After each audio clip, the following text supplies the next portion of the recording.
Bonjour et bienvenue à l'introduction de ma nouvelle voiture. Une voiture que je pourrais caler un peu de... Non, je dirais pas trop fort. C'est mon beater!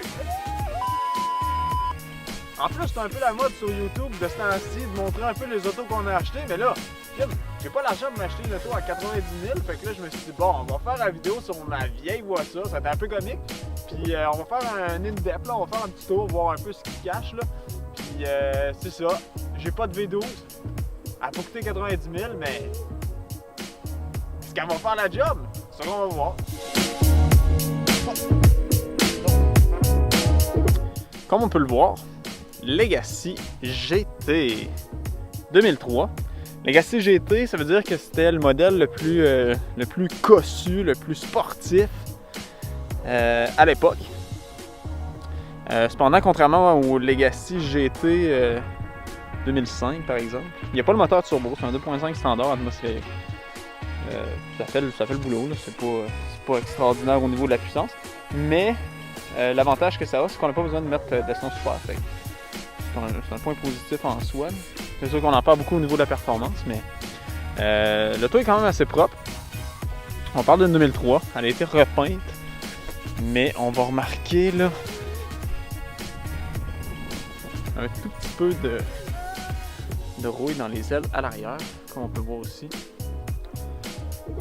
Sinon, c'est vraiment une auto qui était bien entretenue par l'ancien propriétaire.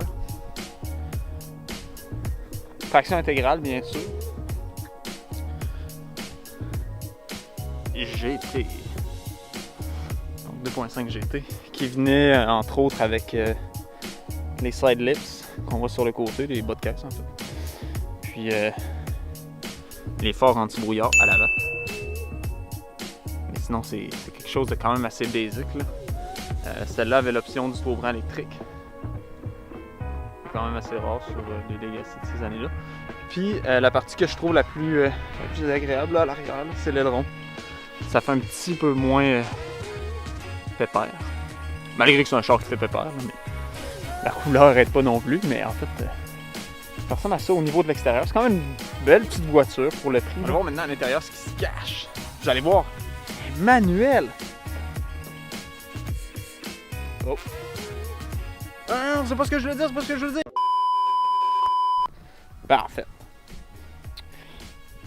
On peut toujours dire qu'elle est manuelle, dans la mesure où il faut mettre manuellement la vitesse sur le dé.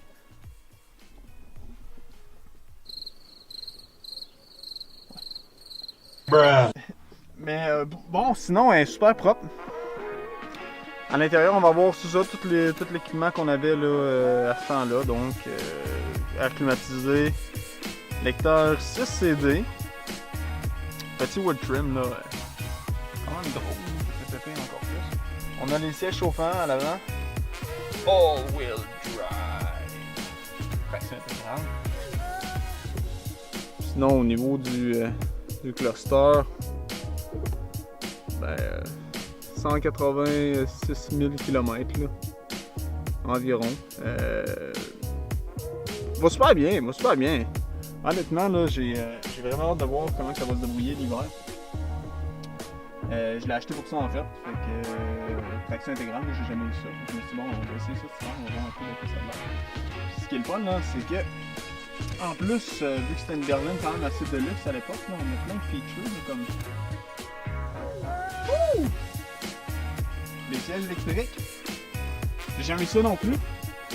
Fait que ça, c'est quand même intéressant. Mais des petits features comme ça que j'avais pas sur mes autres autos, je suis quand même content d'avoir.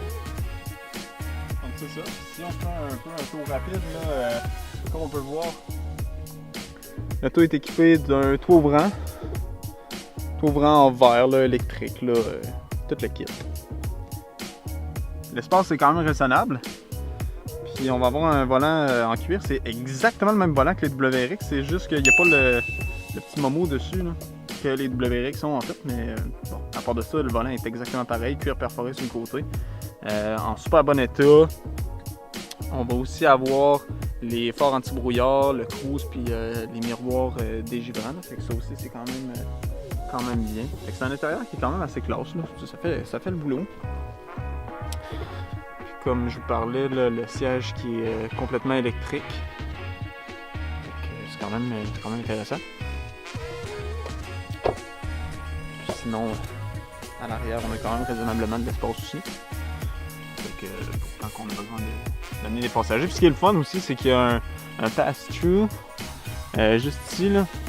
Fait qu'en fait, dans le siège, on peut passer là, des skis. Fait que pas besoin de mettre un rack sur le toit, ça c'est quand même cool. Donc ça ressemble à ça. Fait que ça complète un peu le petit tour que je voulais faire du Legacy aujourd'hui. C'est vraiment quelque chose de basique pour introduire un peu l'auto. Il va y avoir des petits projets qui vont être faits dessus. Là. Je prévois une couple de petites patentes. C'est sûr que ça reste un auto beater, là, un auto d'hiver. Fait qu'il n'y aura rien de trop extravagant, mais restez abonnez-vous en fait si vous voulez voir un peu là, ce qui va se passer sur cette auto-là. J'ai d'autres projets qui s'en viennent aussi, mais pour l'instant, ça va être vraiment cette auto-là qui va être focusée un petit peu plus. Là. Je vais faire une couple de vidéos dessus. Beaucoup de choses qui s'en viennent. Fait que n'hésitez pas, là, pouce bleu, abonnez-vous, commentez. Vraiment, là, sentez-vous bien à l'aise. On se revoit dans une prochaine vidéo. Ciao! Arigato, motherfucker.